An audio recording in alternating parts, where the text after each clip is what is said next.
Programa 4. Ángulos entre paralelas.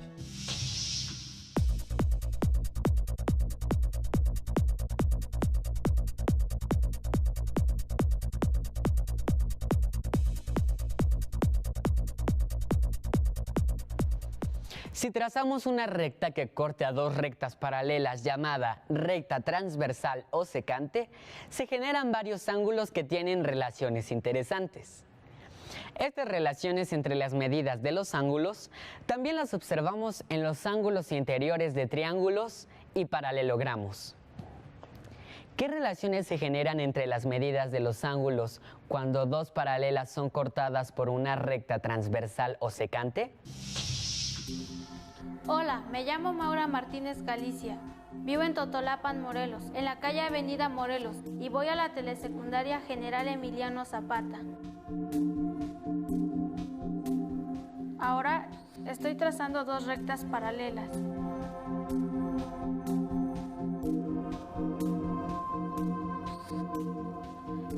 Es decir, que no tienen ningún punto en común. Sobre estas paralelas voy a trazar una recta transversal o secante que las corte.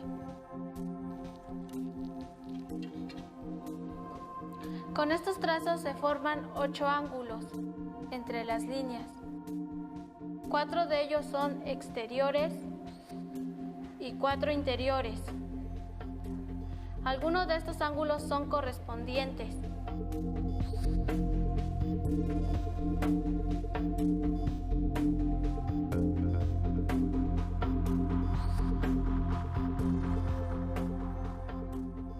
Y tienen la misma medida.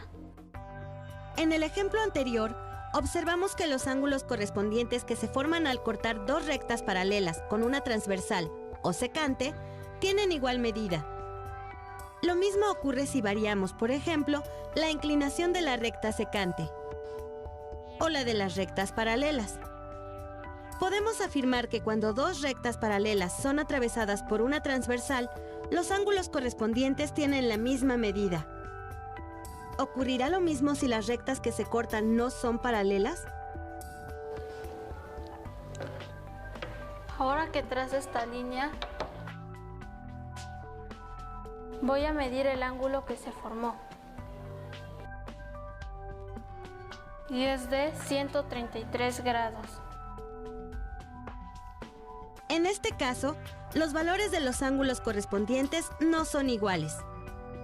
Aunque se cambie la inclinación de la transversal y por tanto cambie de posición, las medidas de los ángulos correspondientes siempre serán distintas. Por lo que podemos concluir que si dos rectas que no son paralelas son cortadas por una transversal, los ángulos correspondientes tienen diferente medida. Además de los ángulos correspondientes, hay otros ángulos que miden lo mismo cuando dos rectas paralelas son cortadas por una secante. ¿Sabes cuáles son estos ángulos?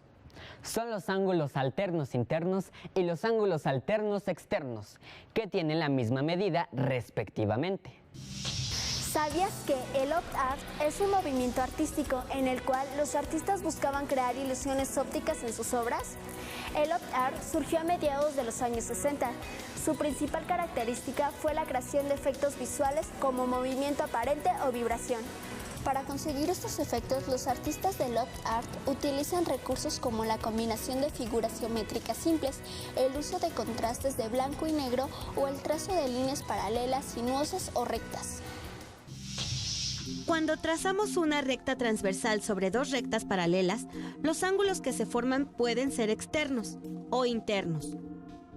Al medirlos, observamos que los ángulos alternos internos tienen igual medida y que la medida de los ángulos alternos externos es la misma. Observa a tu alrededor y encontrarás que estamos rodeados por figuras con distintas formas geométricas, como cuadrados, círculos o triángulos, entre otras. En varias de estas figuras, como en los triángulos, existen relaciones importantes entre sus ángulos internos.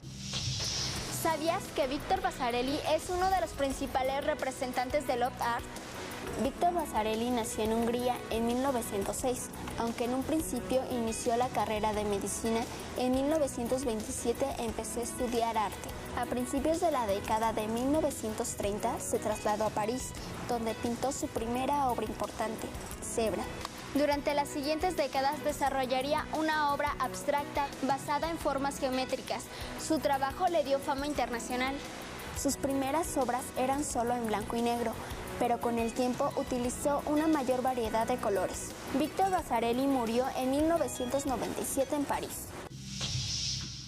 Si medimos los ángulos interiores de cualquier triángulo, podemos ver que algunos tienen la misma medida, o bien son diferentes.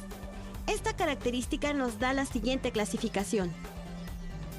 Los triángulos isósceles tienen dos ángulos interiores con igual medida. En cambio, los tres ángulos interiores de un triángulo escaleno tienen diferente medida.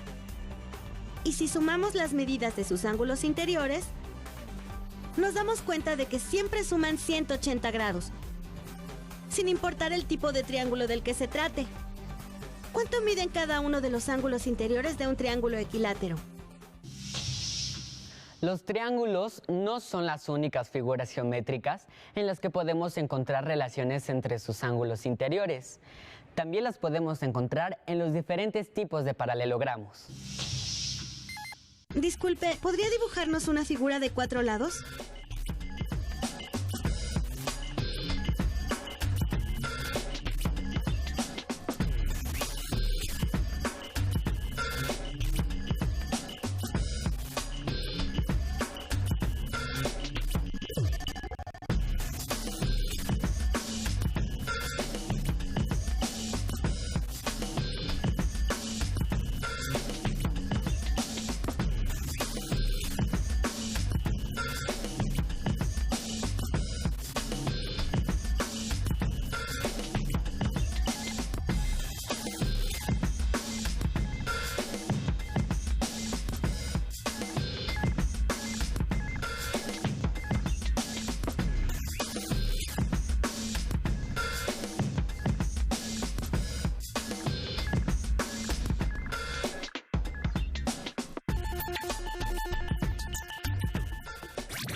A las figuras de 4 lados que hemos recopilado, podemos dividirlas en aquellas que tienen sus lados paralelos y aquellas que no los tienen.